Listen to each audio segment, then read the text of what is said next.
my God, okay. I better be on my good behavior. Oh, hey kids. Hey, Dan. This is Dan Coyne in Evanston, and I'm a social worker at District 65's Lincoln and Washington schools. And we're just trying to read stories once a day for the kids or anyone who wants to listen. And we're inviting Evanstonians to come to read stories. And we have Doggy Loo here, who loves to read, and he's thinking about his friend Doggy Doo, who's kind of stuck on quarantine at Lincoln School. But once that 2 weeks is over, Doggy Doo can join the world and everybody else. He's safe. And certainly when kids come back to school, we'll be ready and have Doggy Doo there. Well, this is Jerry, and Jerry is a cool neighbor from Monroe Street. I am so cool. And if it's okay, Jerry, I'll go watch the camera while you read us a story. Absolutely. All right, Doggy Loo, let's calm our bodies. Ears listening, eyes watching, body still, and voices quiet. Except yours, Jerry. Of course. Hi, everybody. What a great pleasure this is. I just want to, before I start, I want you to notice, I'm going to be reading about bears today. I am wearing my bear shirt. You like my bear shirt? Can you focus in on my bear shirt? I bought that bear shirt at the St. Nick's rummage sale, $3. What a great, this is the best rummage sale in Evanston. That and the Unitarians. Okay, so I love books, and I love being surrounded by books. I feel that books are friends, and because books were written by someone, and they were drawn, pictures were drawn by someone, and so what we're experiencing here when we have a book is that we are being involved in somebody else's life and what's in somebody else's head and how somebody else expressed themselves creatively. And I think that that's absolutely wonderful. And I love used books. I love to go to used bookstores. I love to go to the library, because you know what? When there's a used book, you touch a used book, you touch a book, or anything that you touch, and now you know we're all involved in being very aware about touching. You leave pieces of yourself behind, what's called a little bit, what's called DNA. So when I hold this book, which I bought a couple of weeks ago because I just fell in love with it, even though I don't have young children at home anymore, whoever held this book in the past left their DNA behind. And by them leaving their DNA behind, I can kind of absorb that and think of, well, who read this book before? Who was holding it before? I wonder if they liked this book. So anyhow, so here's what we need to do. Because we leave a lot of these germs and DNA around, we should, before we do anything, any kind of activity, we should use some hand sanitizer, and which is what I'm going to do right now. And clean myself up really well. And now I can handle the book because my hands are all nice and clean. But I'm not touching my face, right? So this is called A Story for Bear, which is why I wore my bear shirt. And it is by the person who wrote it. His name is Dennis Hasserly. And the person who did the drawings, his name is Jim Lamarche. Okay, I'm going to impress you because I'm a French speaker as well. And Lamarche, do you know what Lamarche means? It means the march. Marching, marching, onward, marching. Okay, enough of that. I'm impressing you with my language skills. So Lamarche, it means the march. If there was a little line on here on the E, it would be marché. And if it was marché, it would mean marketplace. So he had a choice, I guess, of his last name being marketplace or his last name being marching. And I guess he decided he wanted to be marching. Anyhow, so, you know, it's really a great idea to know other languages because we live in a world of thousands and thousands of different languages, and it's really wonderful when we can communicate with another person of another language. And maybe throughout these readings, maybe you'll have a French person come over and read a French book. Maybe you can have Dan, a Spanish person, reading Spanish books. Maybe an Israeli reading in Hebrew, maybe an Afghani reading in Afghani, a Chinese person reading in Chinese, whatever. But I think that it's really important to expand our horizons, and I think that's one of the purposes of what it is that we're trying to do today, expanding our horizons. So, I wanted to start with this book, A Story for Bear, because it's about a bear who absolutely loves books. And this is what it's about, right? So, all right, so we're going to start reading here. Called A Story for Bear by Jim, illustrated by Jim Lamarche, and written by Dennis Hasserly. And one of the reasons I picked up this book, one of the reasons I pick up books, is because the illustrations in this book are so beautiful. And so here's a picture of a letter that seems to have been discarded or lost and thrown away, and it's lying in a pile of leaves. All right, so we start our story. One day, a young bear was nosing through the bushes when he saw something lying on the ground. He looked at it with curiosity. He sniffed at its tiny marks. Then the bear took it into his teeth and brought it back to his cave. This is the little piece of paper that we just saw.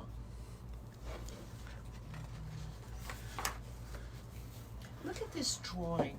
Isn't this absolutely beautiful? Isn't it wonderful that we have talented people in the world that can create such beautiful images and share them with us?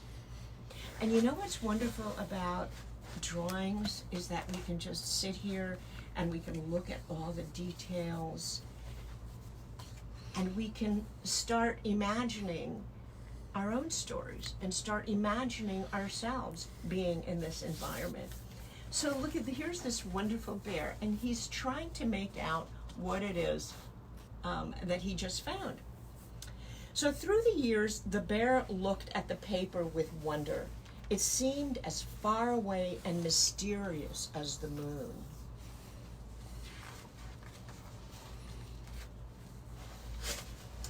One summer afternoon, the bear ranged further than usual from where he lived. He followed a scent until he came to a clearing, and there he saw several strange things all at once. There was a cabin and brightly colored laundry hanging on the line, and a woman. From behind a thick tree, he watched as the woman sat down and opened a mysterious square thing she was carrying. His nose tickled from the wonderful smells from the cabin. Bacon and coffee and bread.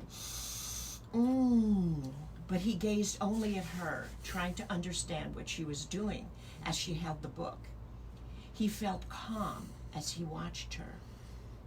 When she closed the book, he ran away because it was not something he was familiar with, right? He was a bear that lived in the woods. Look at this beautiful illustration, and look at him here hiding behind the tree because he's very shy. You know, bears are very shy, you know that? But that's another story. Day after day he returned. He managed to get closer to her and watch from behind a near tree, his thick bare head just peeking around. He had never seen anything like this. Sometimes, as she gazed at the book, she laughed out loud.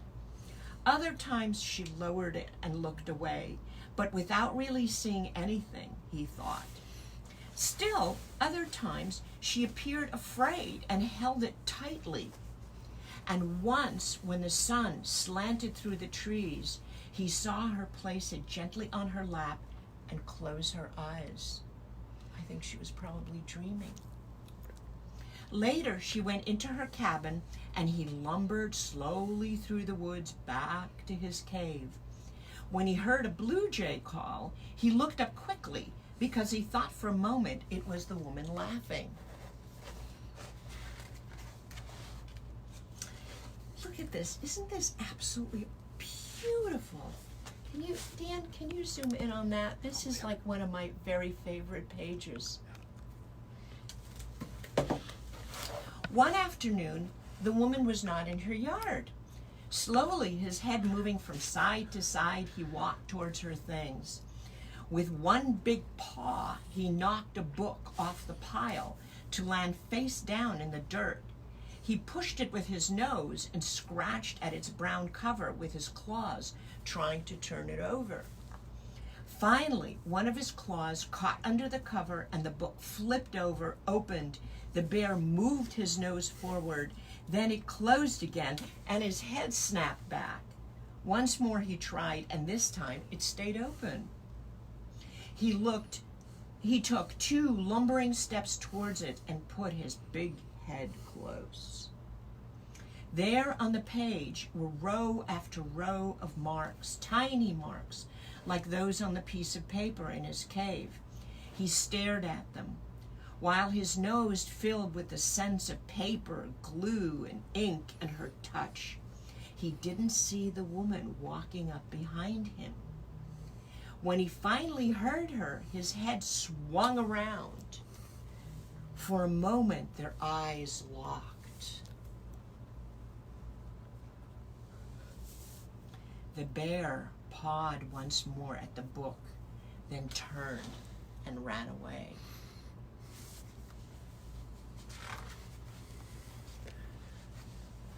The next day, he saw the woman sitting in her chair, the book with the brown cover on her lap. She was looking into the trees, searching for something. When she finally saw him, she smiled. Come here, bear." After a while, he moved out from the tree, and then slowly he took a few steps towards her, with his big head swaying from side to side.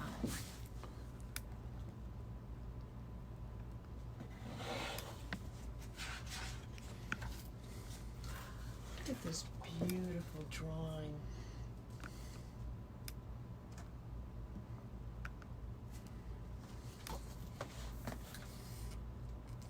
When he grew near to her, but not so near that he couldn't run, he lay down and looked up at her.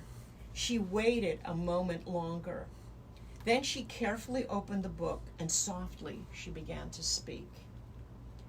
"There once was a sailor," she read, who had to travel for many years over the sea before he could return home. The bear gazed up at her as she said the words and turned the pages. Just like Doggy Loo is looking at us right now. See, Doggy Loo?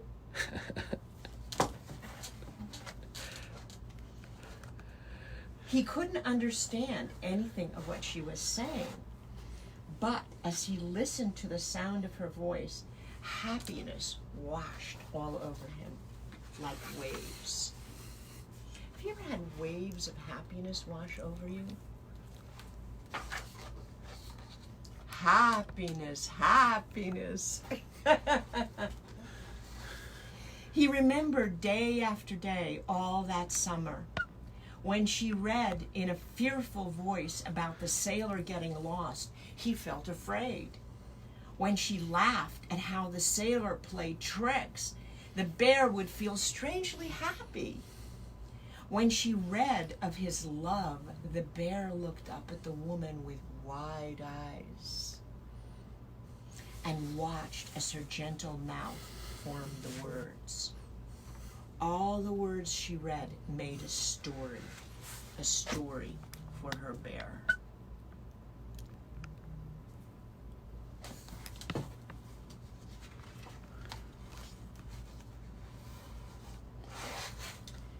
Whenever she read, he felt the waves of mysterious feelings carried by her voice.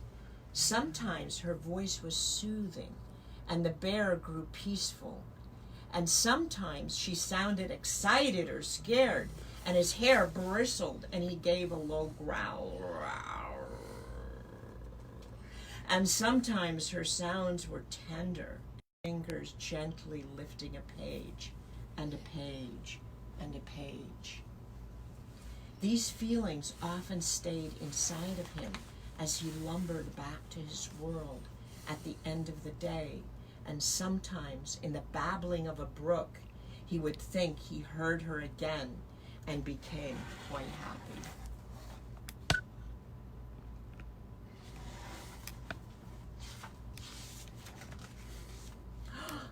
Look at that, isn't that awesome? One afternoon, when he returned to the cabin, there was a chill in the air.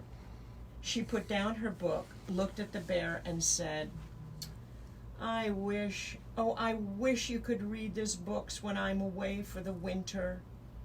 Then she smiled at him, and the bear, seeing her smile, felt lightness in his heart, and she began to read aloud again.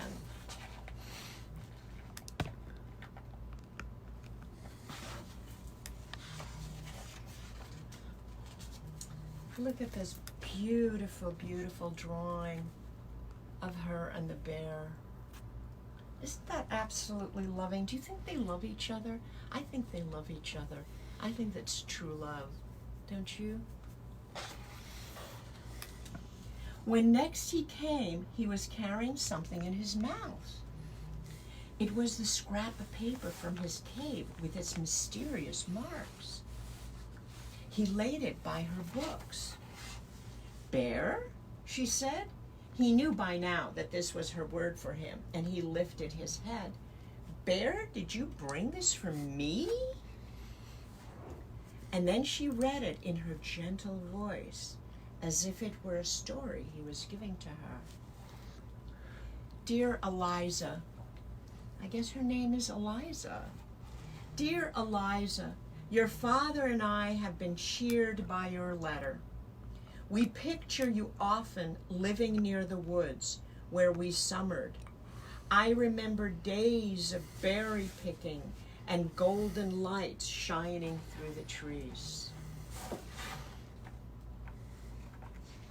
Eliza and her bear.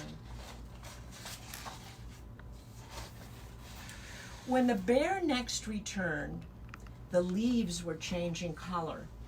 When he reached the cabin, he saw what had changed there as well. She was not in her usual place, waiting for him. The bear walked into her yard, taking a few steps and moving his big head from side to side. He walked this way up to where her chair had been.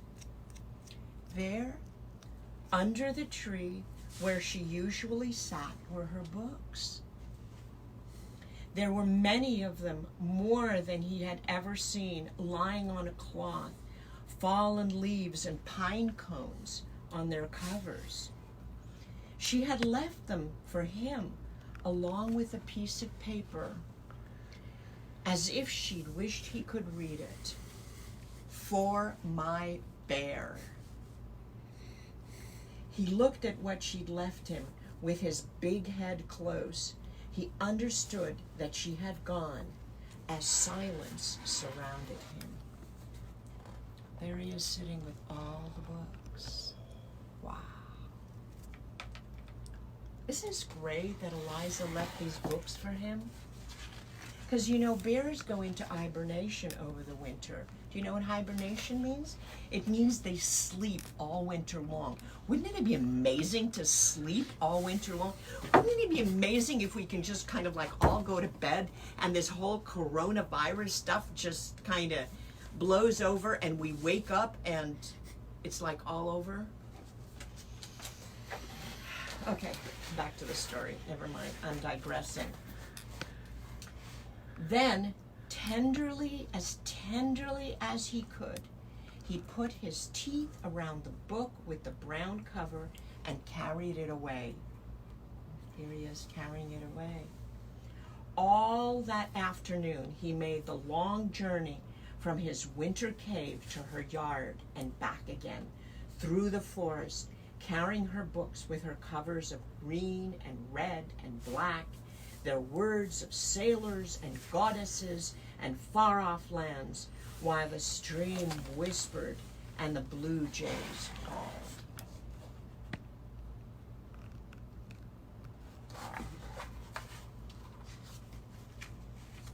Oh my God, look at this. Cuddling with books.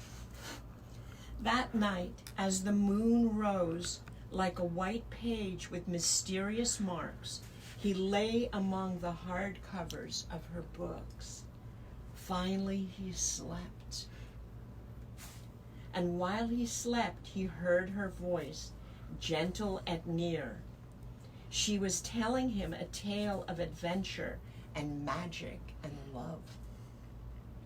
And all that winter, before she came back in the spring, whenever he put his nose to the pages or touched the covers with his claws, she was there.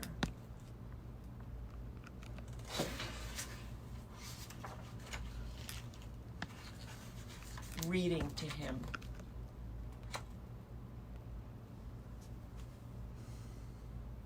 And that's the end. So that's my first story, a story for Bear. So, because I'm wearing my bear shirt, I thought I'd read you another bear book. Excuse me, can I pull this out? Okay, didn't want to let go of the book because he really loves books. So now, because Doggy Loo was there, I have to put sanitizer. I need him. It's such a bother. But you know what? It's not a big deal, right? Not a big deal. So this book, Jamberry, as you can see, is really, really worn. We've had this book for 35 some years, because I have two children, Max and Emma. Max is 36 and Emma is 31. They're not my babies anymore, and I don't read to them. Of course, it would be really nice to have grandbabies, but hey, no pressure there. That's okay. I'm just waiting. Anyhow, Jamberry was one of our very, very favorite books. And you can see how worn it is. And you know, and it's okay if books are worn, because when they're worn like this, you really know this book was very, very important. And there's a lot of love that went into this book and into reading this book. And see how it's falling apart? I'm going to have to fix it. It's so old. It's called Jamberry. And the story and the pictures are by Bruce Dagan. This time, both the writer and the illustrator, the man who did the drawings, is the same person. And it's about a little boy and a bear. And bears, you know, love to eat berries. That's primarily what they eat, is berries. One berry, two berry, pick me a blueberry.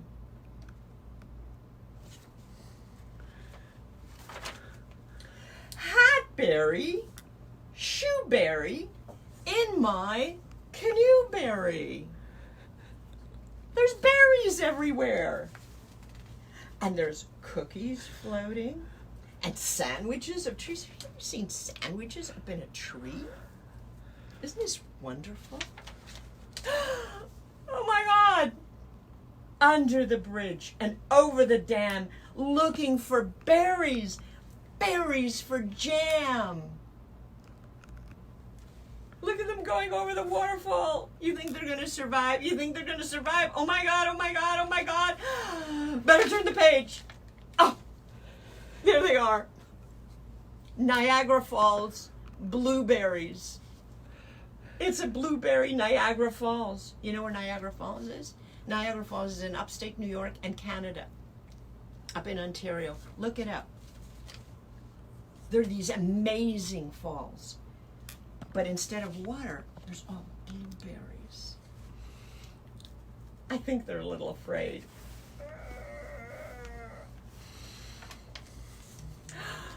but they make it. 3-berry, 4-berry, hayberry, strawberry, finger and pawberry. My berry, your berry.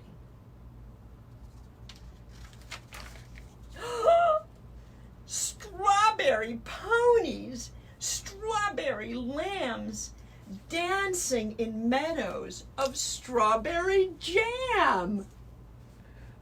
Oh my God! Wouldn't it be lovely if we can just dance in meadows of strawberries?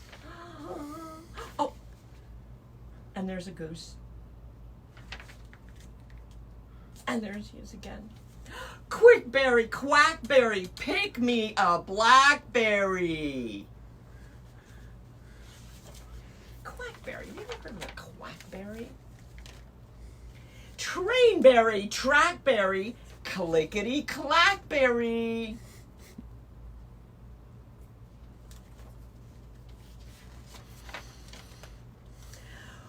Rumble and ramble in blackberry bramble, billions of berries for blackberry jamble. Look at them, isn't this awesome? Wouldn't you love to be on a train with all these berries? Raspberry, jazzberry, razzmatazberry, berry band, merry band, jamming in Berryland. Maybe they're in New Orleans, because that's what they do in New Orleans. They jam a lot. Does that mean they eat the jam? No, jamming also means playing music. Raspberry rabbits, brassberry band, elephants skating on raspberry jam. Wouldn't you love to skate on raspberry jam? Oh no, but look at the little elephant fell down. So when I used to read this to Max or Emma, they would always start crying, the elephant fell down. But that's just when they were very little. They realized that he just got up and continued skating again. Moonberry, starberry, cloudberry sky, boomberry, zoomberry, rockets shoot by.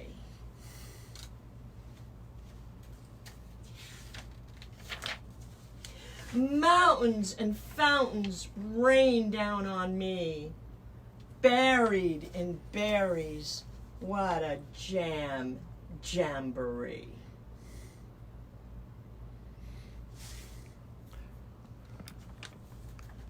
That's it, folks.